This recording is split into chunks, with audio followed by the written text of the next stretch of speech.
करुण रस। करुण रस में स्थायी भाव है शोक अर्थात दुख।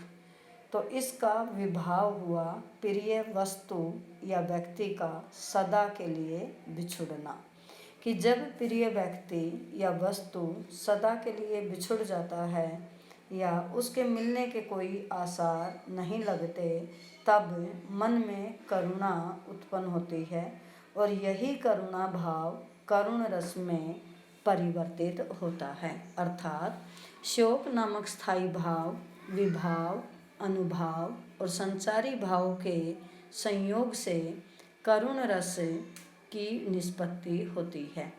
प्रिय की मृत्यु या दोबारा न मिलने की स्थिति से उत्पन्न शोक के वर्णन में करुण रस होता है। प्रेम पात्र के चिर वियोग से पीड़ित होने, इष्ट वस्तु की हानि, अप्रिय वस्तु की प्राप्ति से होने से हृदय में उत्पन्न हुए क्लेश की व्यंजना से करुण रस की उत्पत्ति होती है।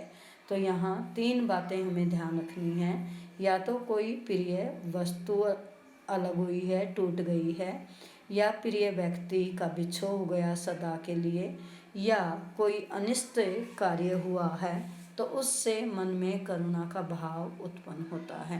तो यहाँ विभाव हुआ प्रिय व्यक्ति या वस्तु से बिछो अर्थात अलगाव, कि जब इसके अलगाव से शोक की स्थायी भाव विभाव आदियों से पुष्ट होकर करुण रस की उत्पत्ति करता है, तो उस प्रक्रिया को हम करुण रस की निष्पत्ति या रस निष्पत्ति कहेंगे।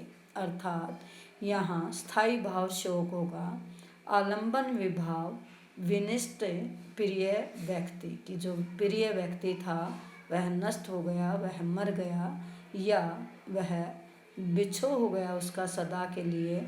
और प्रिय वस्तु की, मान लो कोई प्रिय वस्तु है उसका बिछो हो गया, अलग हो गया, तो प्रिय व्यक्ति की मान लो परिवार का कोई सदस्य, प्रिय वस्तु मान लो बच्चों का कोई खिलौना, मोबाइल आदि का टूटना।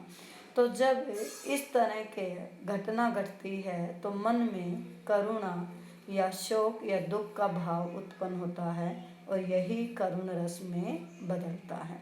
अर्थात करुण रस का आलंबन हुआ प्रिय वस्तु या व्यक्ति का बिछो, उद्दीपन हुआ प्रिय वस्तु या व्यक्ति का स्मरण, क्योंकि विभाव रस का कारण होता है और विभाव के 2 भेद हैं, आलंबन और उद्दीपन। आश्रय वह व्यक्ति होगा जिसमें वह रस उत्पन्न हुआ है। अब इसके लिए आलंबन हुआ प्रिय व्यक्ति या वस्तु का अलग होना, बिछो होना।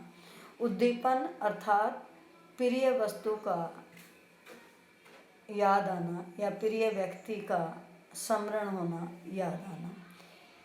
अनुभाव होगा प्रलाप, बेहोश आदि, की प्रिय वस्तु या व्यक्ति चला गया तो व्यक्ति रोने लगता है या बेहोश हो जाता है, उसमें जड़ता आती है। तो अनुभाव होता है कि आश्रय के शरीर में जो चेष्टाएं, जो प्रतिक्रियाएं, जो बदलाव आता है उसको अनुभाव कहते हैं।